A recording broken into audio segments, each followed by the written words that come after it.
Hello, everyone. My name is Colin Akaza. I'm the Director of Evangelization here at St. Patrick's Cathedral, and a warm welcome to our very special guest series. We're very excited this evening to have a very special guest, Mrs. Acutis, who is the mother of the future saint, Blessed Carlo Acutis. Thank you so much for being with us today. Thank you. Thank you.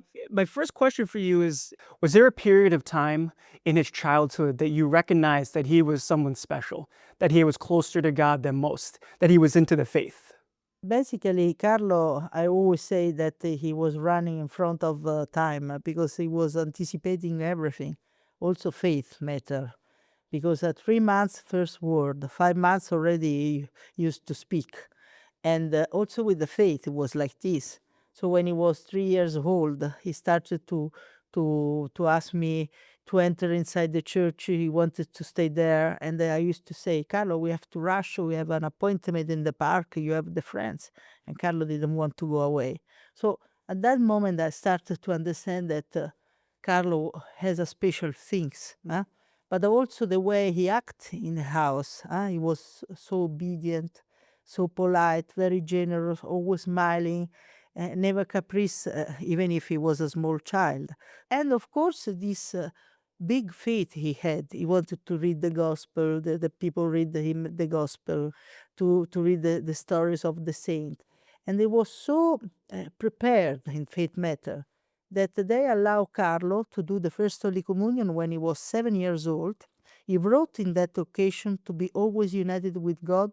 This is my life program. And he started to go to Mass each day, to do Eucharistic adoration each day, to pray the Rosary. Also, he started before, each day, the Bible. But nevertheless, all this spiritual life he had, he was a quite normal child. He like other children. He liked for football, to joke. He was very nice, very smart, always smiling, full of friends. But of course, this meeting, this appointment with Jesus in the Blessed Sacrament was really the most important thing of his day. Everything was around this. And little by little, Carlos started also to do charity works because, of course, he received Christ donate himself in the Blessed Sacrament, and at the school of Christ, Carlo learned how to donate himself. And he started to help beggars. We lived in the center of Milano. He started to help them to bring sleeping bags, blankets, food. He organized himself like a domestic caritas. He was 9 years old. And then he continued till he died in 2006.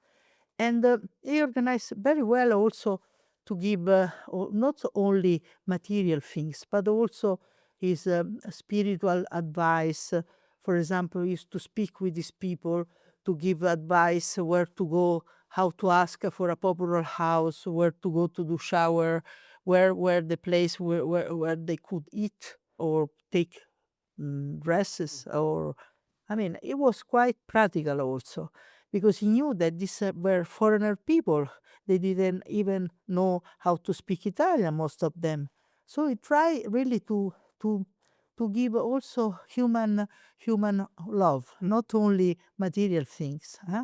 And this, of course, he did many other things. He was a catechist for 5 years, and he did this exhibition of Eucharistic miracle that is going all over the world. And for example, is helping so many people to return to the faith on the Blessed Sacrament that Carlo used to call the Eucharist, used to say, is my highway to heaven, because it's God among us. The real presence of God among us is in the Blessed Sacrament.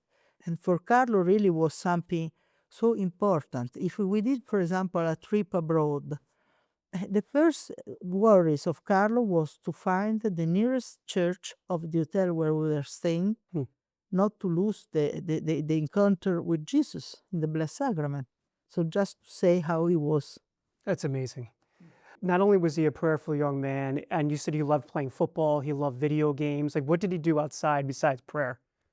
Of course, video games. He used to do videos also. He had four dogs, two cats. He used to do because he was I mean a genius of computer, and so he was able to do programs, statistic program. He used to program in C, C++, Ubuntu, Java. not only this, he was able also to use these very sophisticated programs that normally you need to study before. And he was able but alone to understand. And so he was able to use, for example, Final Cut Pro to do the special films with the dogs, all the special effects. And he used to pretend that the dog were the good and the cats were the bad. So he used to do like Star Wars. He had all the special effects like Star Wars, the music, and the dog were fighting against the cat. And then what he did, he invited the friends to see the film he did. And they were laughing all the time. I mean, it was so amusing, so nice, so smart. But he was able to the sense of humor, Carl, but a good humor, no, a humor of the good things of life, and the good aspect of life, and of course, it was normal, but the ordinary life of Carlo, he put became extraordinary because he put Christ at the center of his life. And Carlo is a very good example to make people understand that in the ordinary life it's possible to become holy. You don't need to have apparition, vision, stigma. That these things are gifts that God give us gratuitously, but we don't have any merits. The merits we will have is to love God overall and our brother and sister like ourselves. So in the daily life, we have to become holy because normal people go to work or they study. They have a normal life full of duties to do. How is possible? It's possible. It's possible in the daily life to become holy. And Carlo wants to teach and remind us that it's possible. All are born original, used to say Carlo, but many dies as photocopy. So the risk to die as photocopy is possible if we don't fulfill the special project that God since the eternity has for each one of us. Because each one of us is unique, special. You are the salt of the earth, says Jesus. You are the light of the world. And we have to remind this. Even in the ordinary life, we can be this because ordinarity doesn't exist because we are at the image of God. We have only to this potentiality of a sainthood to let Jesus help us to come out with this holiness. Mrs. Acutis, this next question may be a difficult one. I can only imagine the hardest thing for any parent to do is to bury their child. Knowing what we know now, and at that time, especially when you knew how close your son was to the Lord, what hope did he leave you before he passed? But Carlo, since he was small, he said, I will die with a brain hemorrhage. And he died for a brain hemorrhage. And 2 months before to die, I mean, he did a film on himself. He said, when I will weight 70 kilo, I'm destined to die. He does a smile, look in the sky, very happy, because Carlo was not scared about death. For Carlo, death was the passage to the true life. He used to say that we have to live each day like it was the last day of our life, to maximize our time for the eternity. And for Carlo was when you ask Carlo, what would you like to do when you will be old? And he used to answer always, who knows if we will be still alive? Let's worry about the present moment. This is what Carlo used to think. And for me, I mean, the death, I reason like Carlo, is the passage to the true life. I believe in the eternal life. I believe that after life, there is the meeting with our beloved God, Jesus, and it's the most beautiful things we can achieve because what is more than Jesus? The important thing is to reach this goal, to meet Jesus, to behave well, to respect God and what He asks us to do, because He knows better than we know what is good for us. He created ourselves, no? He knows our soul, He knows what we need. And it's important to trust God, like Carlo did.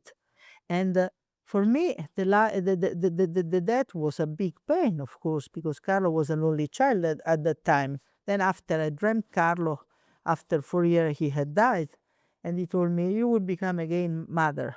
And this, in fact, I had twins after 1 month. I became pregnant. I had lost all my hope because I was in my 44. And also when he died, I dreamt of Carlo, and he told me, don't worry, I will be beatified, and then I will be canonized. In fact, after is what is happening. So I don't think Carlo is disappeared in a black hole or whatsoever. No, some people don't believe in afterlife. Instead, they have to understand that it exists, an afterlife. God has given us so many signs, the saints. Let's think about apparition, Fatima, Lourdes, all the miracles, all the saints that has done incredible things. I mean, he continuously give us sign through our brother and sister, or direct signs, really. But we have to open the mind, to open the door of our heart, to allow God to enter inside. This is the problem. The problem is that we close ourselves and we don't allow God sometimes to enter. And this is what, at least to have the doubts. Okay, I don't have the faith, but maybe if it's true, I mean, God, let me understand. To have the humility to do this prayer. Because God would surely give us sign, I'm sure. It's beautiful. Thank you so much for sharing your time with us today. Your son is such a tremendous gift to this world. Thank you so much for watching our special guest series. Please be sure to like and subscribe to the St. Patrick's Cathedral YouTube channel so you can be kept up to date with all the awesome content that we got coming up. Please also check out our Facebook and Twitter, and please be sure to check out the talk that Mrs. Acutis gave at St. Patrick's Cathedral. Thanks so much for watching.